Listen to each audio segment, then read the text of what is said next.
CM Revanth Reddy నాయకత్వంలోని కాంగ్రెస్ ప్రభుత్వంపై BRS working president మరోసారి తీవ్రస్థాయిలో ధ్వజమెత్తారు. రాష్టంలో పాలన కుంటుపడిందని, చిన్నారులు కనీసం తిండి కోసం రోడ్డెక్కి ధర్నాలు చేయాల్సి రావడం సిగ్గుచేటు అంటూ సోషల్ మీడియా ప్లాట్ఫామ్ ట్విట్టర్ వేదికగా మండిపడ్డారు.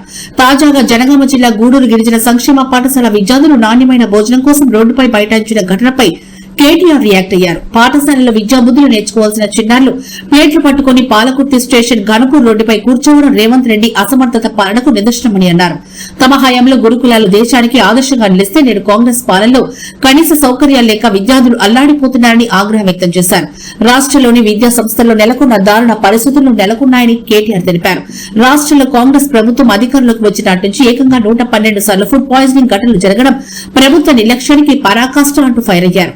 2422 మంది విద్యార్థులు ఆసుపత్రి పాలవడం, 123 మంది మరణించడం చూస్తుంటే ప్రభుత్వం నిద్రపోతుందా అని ఆయన ప్రశ్నించారు. ప్రభుత్వం కొలువు తీరి 2 ఏళ్లు గడుస్తున్నా పూర్తిస్థాయి విద్యాశాఖ మంత్రిని నియమించకపోవడాన్ని ఆయన తప్పుపట్టారు. ముఖ్యమంత్రికి కేవలం రియల్ ఎస్టేట్ సెటిల్మెంట్లపై ఉన్న శ్రద్ద విద్యాశాఖపై లేదని ఎద్దేవా చేశారు.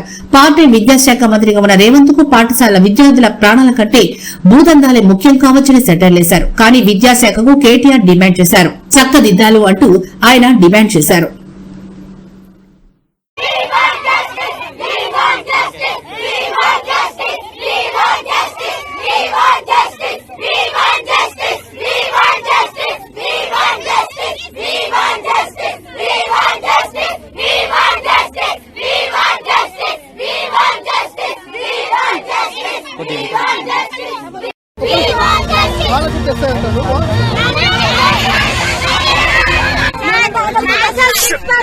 చిన్న పిల్లలు సార్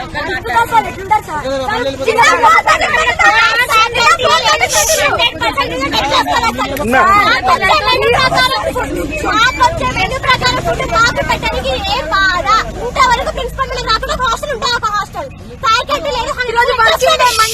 10th సార్ 10th వాళ్ళకి అసలు ఆమెకు నచ్చినట్లు చేసి కాలేజ్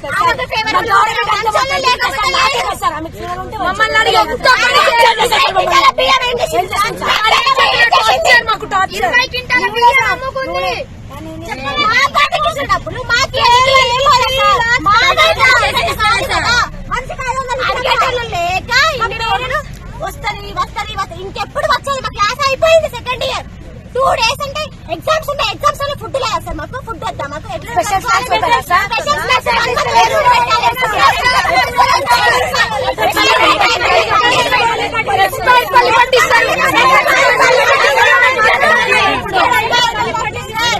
పల్లి పంది ఎక్స్పైర్డ్ డేట్ 2025-24 26 ఇది ఎప్పుడు ఇవ్వాలా మీరు?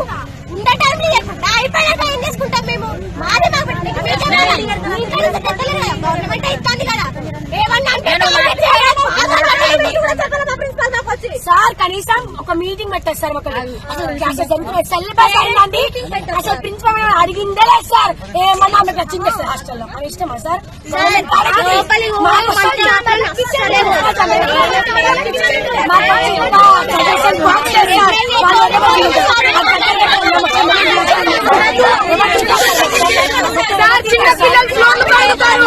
చిన్న పిల్లలు